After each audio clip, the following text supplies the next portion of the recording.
landscape, our homeowners have made a great choice. Our Blue Grande beige cream in a stack bond pattern. That's going to complement our coping and our fire pit area. This porch is going to really be the focal point or entranceway to our landscape. It all begins with the protection of the masonry veneer on the home. So we've taped up all the weeps along the foundation wall and then taken it a step further and installed a foam cord.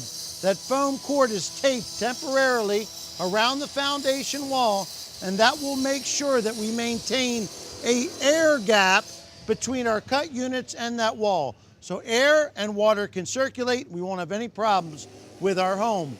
Once that's done, we can install our coping. This is our Bullnose Grande unit. We installed it using the Flex-Lock Ultra Adhesive in the black tube. This material is a polyurethane material. It expands into the pores of the concrete. We use spacers to elevate it. Now, we elevated it because of the height of the slabs that we're using inside here.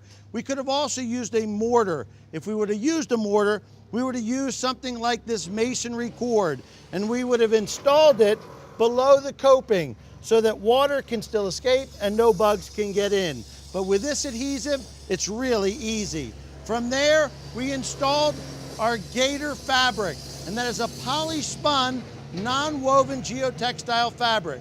It extends over the concrete porch and up the sides of our coping.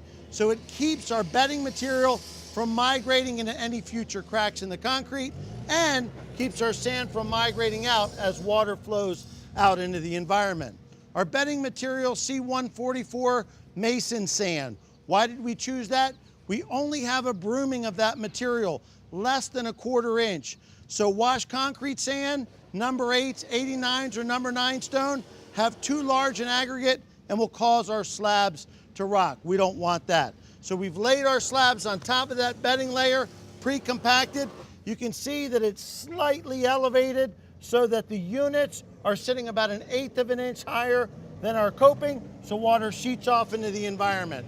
Now our joint sand, and this is the industry's only overlay specific sand from Flex-Lock, the Flex-Lock Ultra.